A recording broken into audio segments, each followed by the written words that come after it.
Hi guys, my name is Ben Guilford. I'm the owner of the Firebrick company and I am super excited to bring this video to you today. So this is a video taking you through how to unbox one of our Argentinian grills. It's going to look something very much like this, okay? A heavy duty timber crate that we actually CNC cut here at our factory. It's got all of these metal clips on it, and that is to make sure that regardless of where you are in the country or in the world, you get your grill in perfect condition. So you're only going to need a few tools to unbox your grill. First, you're going to need a large screwdriver, you'll need a hammer, and you're going to need some gloves. Also use a pry bar if I wanted to pop these clips off. Now they're made of spring steel, so if you do use a crowbar, you can get them to sort of fly off. So just make sure when you do remove them, you don't flick them off into you, okay? So I can just get under this. It makes a very satisfying dinging sound as it comes off. I'm going to go around and I'm going to take off all of these clips from the lid to start with. So now we can just lift the lid off, a little bit of a wiggle, and off it will come. Don't throw this out, you're going to use this. And now you actually get to see your grill for the first time, which I hope is really exciting for you. If you're getting a freestanding grill, then this is what you're going to be seeing. The firebox will be separate to the variable rack. If you're getting an inbuilt grill, you'll find that your variable rack system is already bolted to the top of the firebox. So from here, I'm going to take the walls off, and then I'm going to show you how to actually remove the variable rack system and the firebox from this crate, because it's heavy. It's really well made and it's incredibly heavy. Once you've taken the walls of the crate off, you can access the variable rack system, which is bolted to the base of the crate with 8 Allen key bolts. Undo the bolts with the Allen key that's provided, put them aside. You'll notice they have a small amount of silver paste on the end of the bolt. This is quite important. This is to ensure that the bolt does not seize in the grill over time. Once you've undone the bolts, get someone to help you lift the variable rack system off and just set that aside for the time being. So now you've removed the variable rack system from the crate, we need to get the firebox off. Okay, and this is very heavy, so it's something you're going to need help with. And the reason for that is the grill is sitting on these foot cups, and that's to ensure it reaches you safely. It keeps the grill really, really well supported. But it also means that you can't roll the grill off the crate. One person will lift one side of the grill, the other person will hammer out those foot cups and lift them out on one side, and then you repeat the process on the other side. Again, the grill is quite heavy, so if you're finding it's too heavy for you to lift at the one end, so you can remove the foot cups, get a second person and just get a piece of timber like this, bit of 4x2 or anything that's going to be strong enough, and you can just pass that under the grill here and then lift, and then it's the weight spread between 2 people. Okay, so these are also a really good method. If you have to carry the grill any considerable distance, you would need 4 people and a couple of pieces of timber so you can all do the whole Cleopatra thing. From here, we need to roll it down to the ground, and this is where the rest of the crate comes in. So you haven't thrown any of the crate away yet. What we're going to do is we're going to take the crate lid and use that as a ramp. Okay, so grab yourself some of the crate clips and you're going to set those down here on the ground, about 100 mil away from the crate. Okay, so they're all lying there. And then you get your crate lid and you're going to lay that on top of those. You'll notice I haven't put this edge lined up with this edge, and that's because I want to roll the whole grill backwards out of these pockets so that it rolls smoothly down the ramp.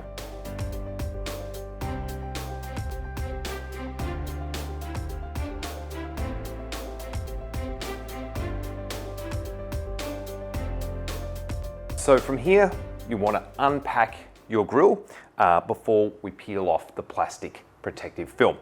So you can take out your care package, you can take out your drip trays,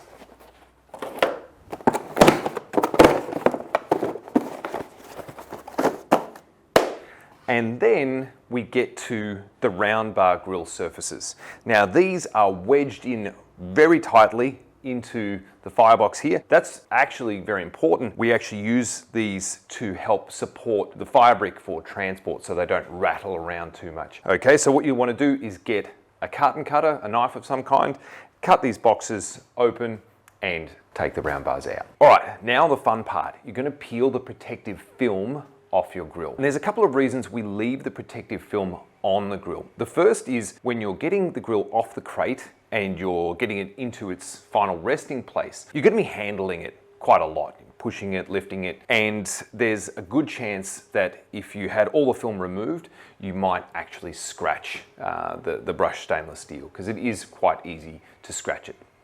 The second reason is we do find that in storage and transport, a little bit of dust will sort of form inside the crate and it can settle on the grill. And by keeping the film on, well, that just keeps those surfaces nice and clean for you.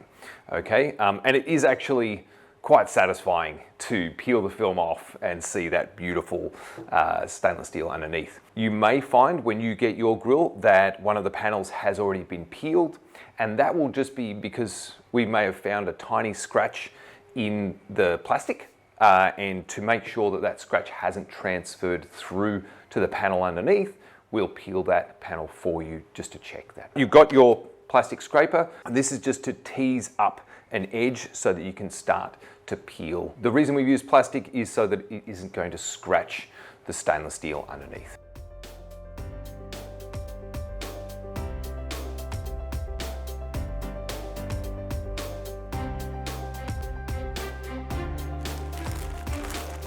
Oh, that is so satisfying.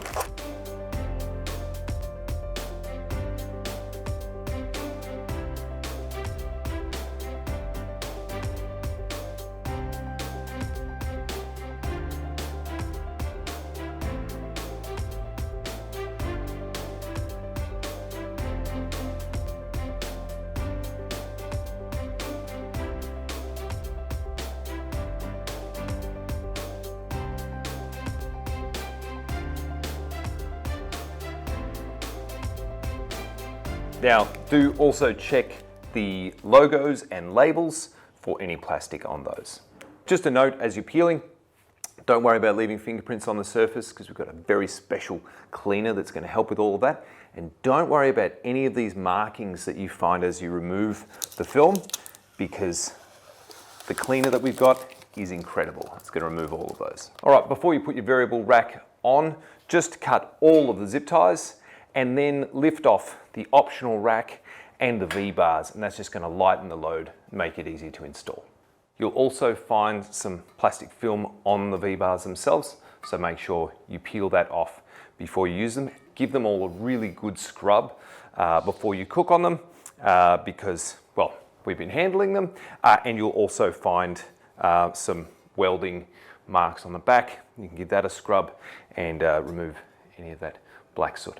All right, now we can lift this on. So again, easier to do that with the plastic film on most of the body. Just make sure you peel the top face. Once that's landed, just put those 8 Allen key bolts back in. Get all of the bolts in loose before you tighten any of them up, just in case you need to adjust the position of the variable rack system. And tighten them up, not over tight, just nice and snug. So the variable rack is mounted on the firebox. In order to peel these support covers, you want to loosen off the 6 bolts that are holding it on, and you'll do that with the smaller Allen key that's provided. As you're peeling the support covers, just hold them in against the bolts as you're going past the bolts. Now, when I peel the film down, the bolt heads won't hold the plastic behind the bolts. Then we'll continue peeling the rest of the support cover.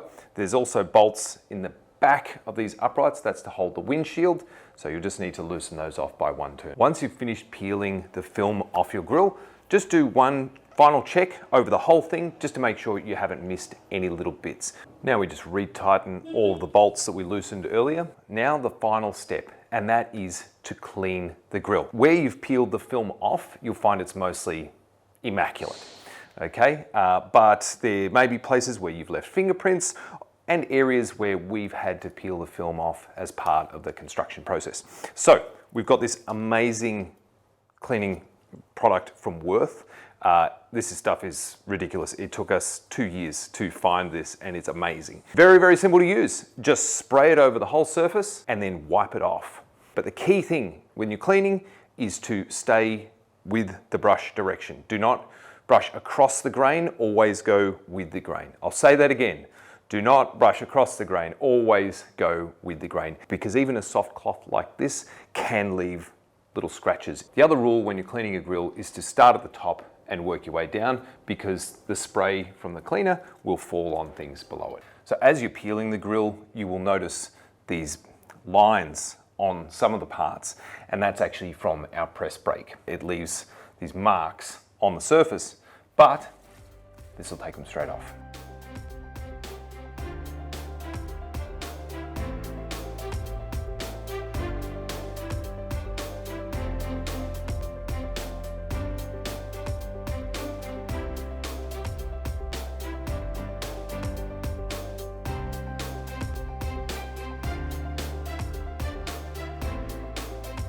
This stainless steel cleaner is amazing. It's great for cleaning your grill, but please don't use it to clean food contact surfaces. One place that I do brush against the grain is in this area here, because you're going to be dropping your round bar grills right down into this lip. It's going to get scratched anyway. Something else that might confuse you a little bit is you'll see when you first set up your grill, it won't go all the way down.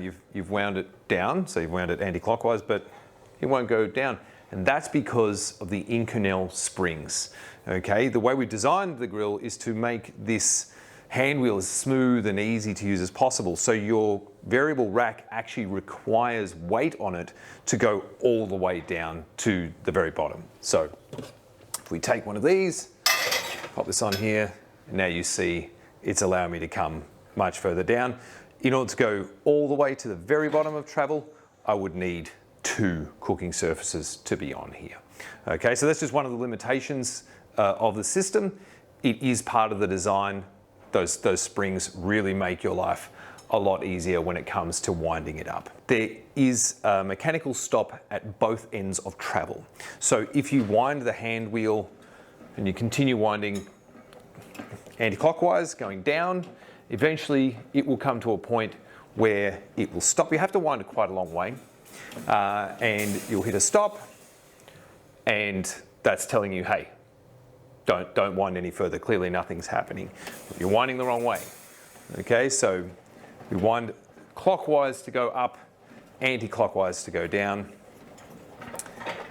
It's a bit of a hint when you're winding and nothing's happening that you're winding in the wrong direction. But clockwise to go up, anti-clockwise to go down. Once you've got your round bars unboxed, you put them on the rack, you might find that 1 or 2 of them might wobble a little bit, okay? That's because rather than being welded, these are bolted together, and so they're actually slightly flexible. Very easy to correct. Just find the points that it's pivoting around. So here, it's pivoting around these 2. So I'm just going to grab those 2 and put it on my knee and just give it a little bit of a pull. And I've already pulled a little bit out. I'll just a little bit more.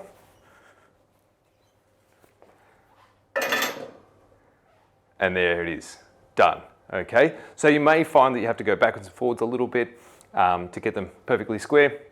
Again, I wouldn't worry about it too much if they're rocking. It's not the end of the world, but it is nice getting them completely flat. As you're peeling and cleaning your grill, if you look hard enough, you will find a tiny scratch on the grill somewhere. And that's because these grills are handmade in Australia by us. We're a small business. We're not a massive conglomerate. We don't have pristine factories with lots of robots doing everything for us. So we would ask for a little bit of grace there, because this is the best it's ever gonna look, all right? And we've actually had some customers say the worst part of the grill for them is how beautiful it is, because they're trying to maintain that. They want it to look perfect. But in the end, you're going to be cooking steaks and all kinds of delicious food on this. There's going to be oil, grease, etc. So reconcile yourself with that. That this is a cooking appliance.